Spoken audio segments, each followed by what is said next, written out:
नगर निगम का मूलतः काम क्या होता है? क्षेत्र की सफाई करना, आसपास के इलाकों की सफाई करना, नाले की सफाई करना, ताकि आपके क्षेत्र में गंदगी न रहे। और अगर आपका नगर निगम प्रतिनिधि इन कार्यों को अंजाम नहीं दे रहा है तो निसंदेह आपने राजनीतिक तौर पर एक गलत प्रतिनिधि का चुनाव किया है।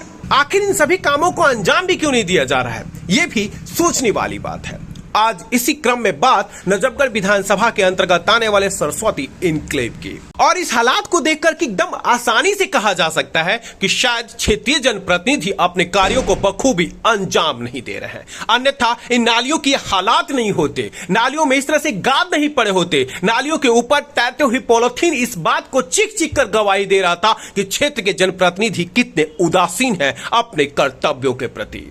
आप जरा सिर्फ कल्पना में समझ सकते हैं कि जब इस तरह से आपकी सड़कें होंगी तो किस तरह से अपने कार्यों को अंजाम देते होंगे, आपके बच्चे विद्यालय कैसे जाते होंगे, आपके घर के बुजुर्ग घूमने कैसे जाते होंगे, या फिर आप अपने दफ्तर की सफर कैसे करते होंगे। लेकिन भला जनप्रतिनिधि को इससे क्या फर्क पड़ता है? उसे तो अपनी राजनीतिक रोटियां सेकनी है। आप परेशान हो रहे हैं, यह आपका कर्म है। और शायद यही कारण रहा कि क्षेत्रीय जनता जनार्दन का आक्रोश 7वें आसमान पे था और उन्होंने साफ साफ कहा कि क्षेत्रीय जनप्रतिनिधि यानी निगम पार्षद को सफाई व्यवस्था पर ध्यान देना चाहिए। ये जो पानी भरा हुआ है, क्यों भरा हुआ है? नाली बंद की वजह से नाली में गंदगी जमा है, इसलिए भरा हुआ है। नाली सफाई नहीं होती, सफाई वाले बिल्कुल नहीं आते। आते हैं तो कभी कभार आते हैं, बस एक बार यहाँ मारेंगे, एक बार वहाँ मारेंगे, चलते बढ़ेंगे टाइम पास करके। कोई नहीं सफाई करता। पिछली बार कब आए थे? कि अभी 1 सप्ताह पहले आए और इधर उधर मार के थोड़ा बहुत कस्सी, कोई इधर चला गया, कोई उधर चला गया, और बोल रहे हैं कि हमारा ड्यूटी नहीं है, परमानेंट वालों का ड्यूटी है। हम लोग पर्सनल पैसे देके नालियाँ सफाई कराई हैं, फिर भी गंद जमा पड़ा है। गंद को उठाने हम लोग 200 रुपये देके यहाँ से सफाई कराई है। उन्हीं लोग से वो दूसरे आदमी से करवाई है। वो लोग तो करने के तैयार ही नहीं है, पैसा खा के भी। और ये तरह के गंदगी पड़ी है, ये पूरा नाला यहाँ 3 महीने से रोड तक हम लोग चल नहीं पा रहे। घुटनों तक पेंट उठा के चलना पड़ता है हम लोग को। चैनल के माध्यम से मैं यही कहना चाहता हूँ कि यहाँ बहुत कष्ट है जनाब। हमें 30 साल के लगभग हो गया है। 1996 में आया हूँ और कितनी बार ये डूबा, कितनी बार उठा और फिर डूबा। पानी जमा ही नहीं होता यहाँ पर। 1 फीट पानी हमेशा लगा रहता है। अभी तो आप देख रहे हैं जो भी पानी जमा हुआ है यहाँ पर, तो घटना कई बार घटी है। कई बार हम लोग उसको उठा करके लेकिन यहाँ पर निगम पार्षद बिल्कुल उदासीन है। आज के डेट में जो भी निगम पार्षद है हमारे क्षेत्र में, जिसको बहुत उत्साह और उमंग से लोग उनको मतलब जिताने का काम किया, लेकिन आज बिल्कुल ऐसे ही धाराशाही जैसे हो रहे हैं। गली की सफाई नहीं हो रही है, रोड की बात तो आप देख ही रहे, गली की भी सफाई नहीं हो रही है। एकदम प्रधान है और फिर भी समस्याएं जो है बद से बदतर हालात में है। क्यों हो रहा है? बेसिकली यहाँ पे ना राजनीति की रोटियाँ सेकी जा रही हैं, काम पर कोई ध्यान नहीं है। करीबन 1.5 साल हो गया हमारे निगम पार्षद जी को, और अभी तक एक सिंगल विजिट नहीं हुई है मेरी कॉलोनी के लिए। और समस्या में लिखवा भी चुका हूँ, और सिर्फ एक ही जवाब रहता है उनका कि मैं अपने काम करा लूँगा। आपके सामने ही है, देखिए काम की व्यवस्था आपके पीछे ही है।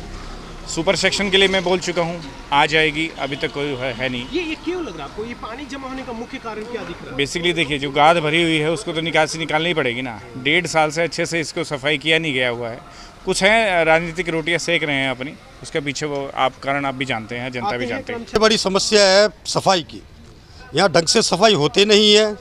लास्ट जो सफाई हुई थी वो गहलोत जी के राज में हुआ था, उसके बाद से यहाँ कोई साफ सफाई नहीं है।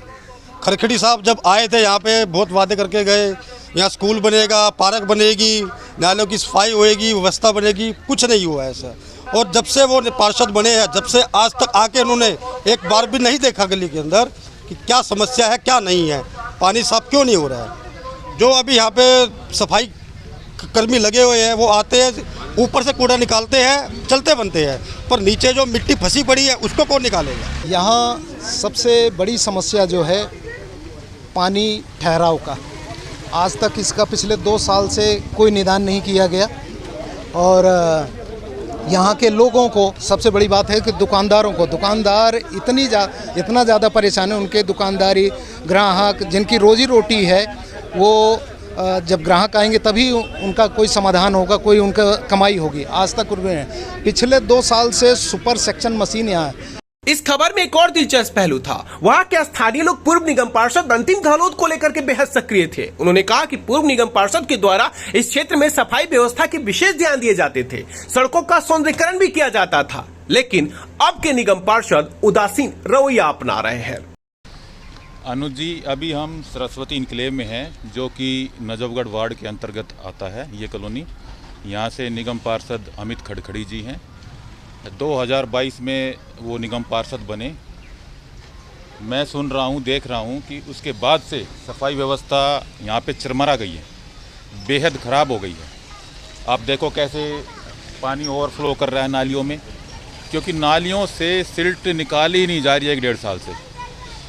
ये सिल्ट तब निकलेगी जब सुपर सक्शन मशीन के द्वारा हर महीने में 1 बार या 2 बार सुपर सक्शन मशीन यहाँ पर आए और नालियों को अच्छे से साफ़ करे, ताकि पानी आराम से नालियों में चल सके और पानी बाहर ना आए। ये सच है कि जनता जनार्दन बहुत ही उम्मीदों के साथ अपने क्षेत्रीय जनप्रतिनिधि का चुनाव करती है, और अगर वही जनप्रतिनिधि आपके साथ छलावा करे या वही जनप्रतिनिधि आपके लिए ही कामों का उत्तरदायित्व निर्वाह न कर सके, तो भला दुख तो होगा ही, और उस राजनेता के प्रति आक्रोश भी पैदा होना लाजमी है। देखना गौरतलब होगा क्षेत्रीय निगम पार्षद कब तक इन समस्याओं का जायजा लेते हैं और इन समस्याओं का समाधान कराते हैं। डेली ब्रेकिंग के लिए अनुज मिश्रा की रिपोर्ट।